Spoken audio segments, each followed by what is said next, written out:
Hello and welcome to the Teach Music 21C podcast series.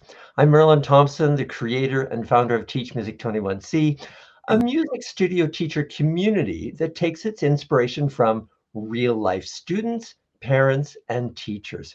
And I'll take a moment to make sure you know about all the amazing resources available on our website.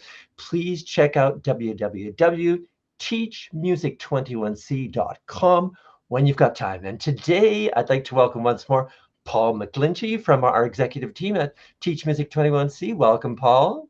Hello, Merlin. It's great to see you again. Yeah, thanks so much for joining in. And I've got a topic for us today to explore that has to do with student ownership. And Mm. what does that mean for us as music teachers within this studio music teaching environment? Have you got any thoughts on student ownership that you could share with us today? Well, yes, that's a very important and wonderful topic to talk about. Um, to me, it to me it's about the teacher and the parents um, being the teammates for the student who should be the owner who really is the leader, the gardener, as I Right. think we were talking about a little bit ago.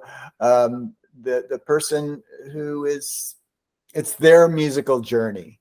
It's not ours as the teacher. It's not ours as parents. It really belongs to and should be um, led by the student. Yeah. How about for you? Yeah, so that's it in a nutshell, that it is the student's journey. And it's so easy for us to step in and take that journey over.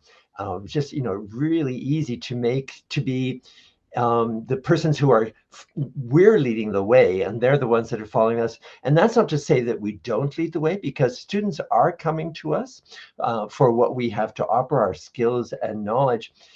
So I'll keep that teachers lead the way thing in there for sure. But I Yes. also want to get to that place where teachers are following students, where I have this one podcast I did several years ago. I described it as the versatile teacher. So the Mm. versatile teacher is someone who's leading the way, who's following students' lead, who's challenging students when that's the appropriate thing to do, who's also protecting students when students need protection from certain things.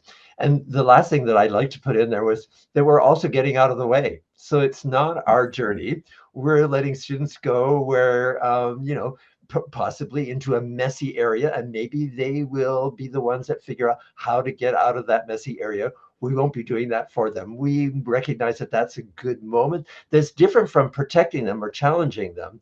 So my thoughts on student ownership, yeah, that we've got a long history of teachers and parents taking ownership of students' journey. Yes, and I appreciate you kind of shifting that a bit for me. I had said they were being the leaders, but really it is the ownership of the students, and we as teachers are helping them to that self-determination, Yeah. that we're helping them with. Yeah. I was just talking with a colleague this week, and she described it, this idea of ownership. She gave a really good example of when we go to the library. And, we borrow books from the library, is what we do. We don't, but if we really like the book, there's a chance that we might go out and buy the book, so we have ownership of the book.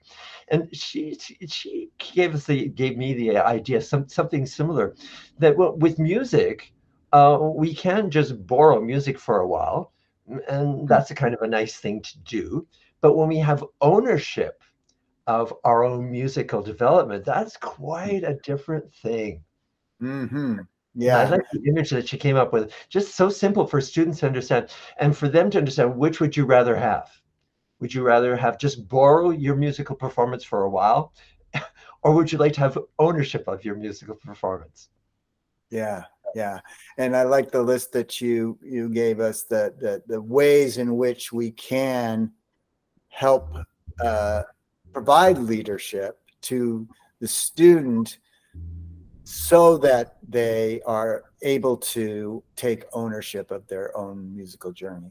Yeah, for sure. And with the whole Teach Music 21C certification process, there are various places where we come to this conversation in terms of, especially the whole reflective partnership teaching approach, which is really about, what would I say, shedding light on students' awareness, shedding Mm-hmm. light then on students' reflective capacities, and then shedding light on their performance as well.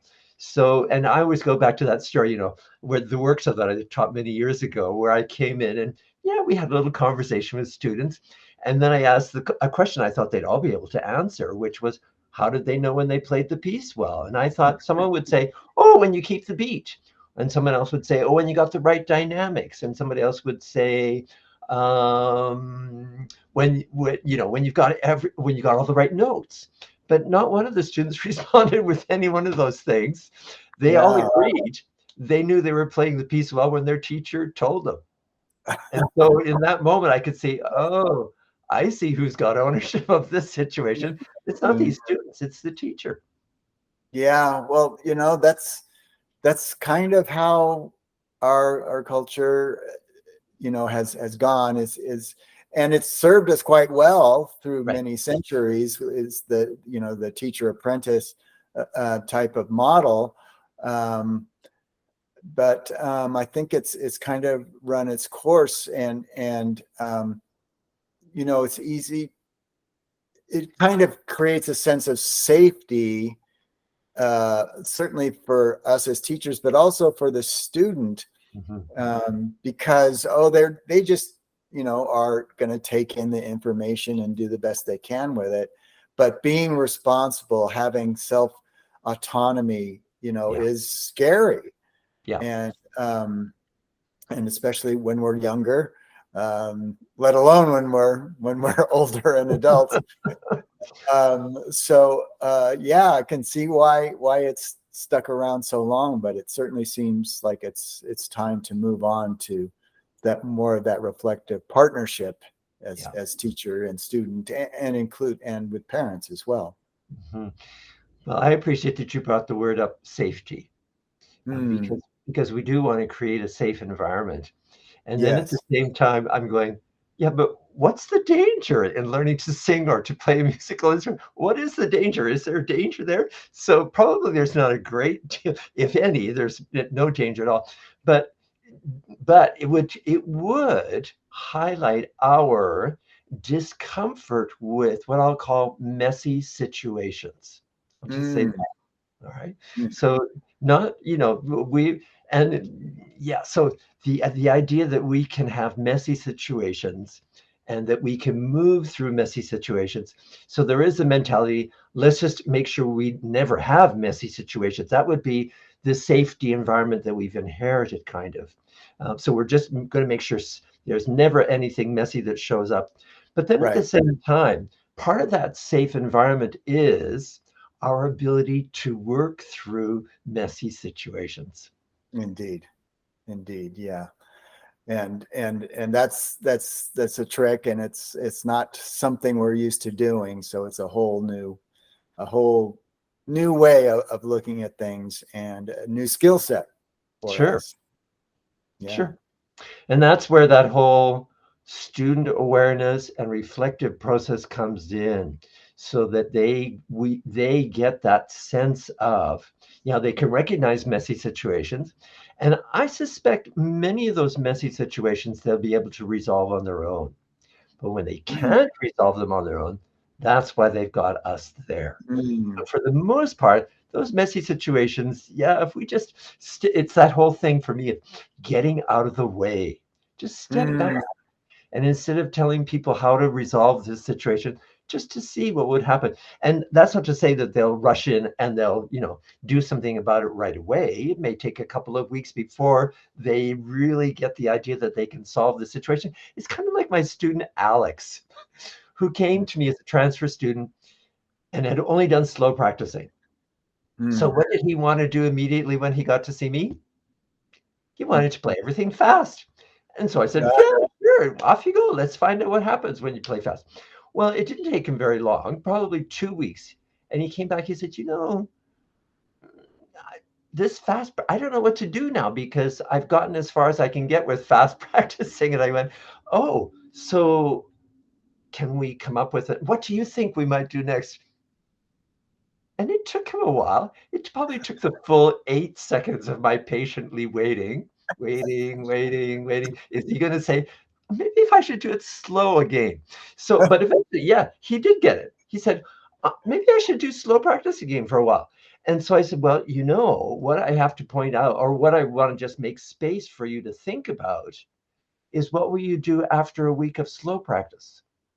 And so then there was the next part of that reflective process that took place, that ownership that belonged to him, was saying, Yes. oh, yeah, probably Dr. Thompson, I'm going to need to play fast again. And I said, and you may even need to just get out of the slow and fast module and go somewhere else and explore a completely different way. So all of that took a number of weeks to move through. Was there messiness going on? Absolutely. Was it dangerous? Well, not really. Right. Right. And what a great what a powerful example it can be to kind of demonstrate that willingness to sit in a messy situation. Yeah. And just be there. Like you said, there's no real danger. There's no lions, coming after us. Right.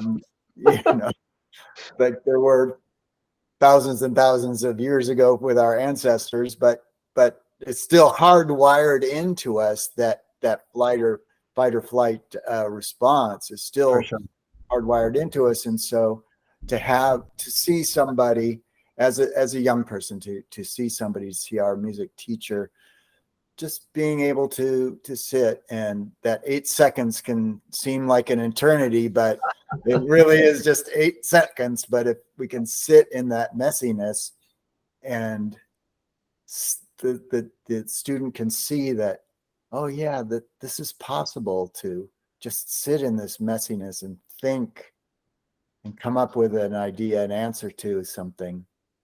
Yeah, that's great. Yeah, it's a great thing. Well, Paul, we should wrap this show up here this morning. We've been talking about ownership, and it's taken us to a whole bunch of different places, including student awareness, including a visit to the library, including reflection. We've gone to all those places. We've gone to the messy place, which, I'm always appreciative that we do have messy situations in learning to play a musical instrument, and that we can resolve those. Some of them take longer than others to resolve, but involving students in that reflective process is just really powerful. So thanks so much for joining in today. My delight, as always, Merlin. And for all of you listeners out there, thanks again for joining in. I'm Merlin Thompson. I've been here with Paul McGlinchey from the executive team here at Teach Music 21C. We'll hope to see you again the next time. Thanks for joining in today. Bye for now.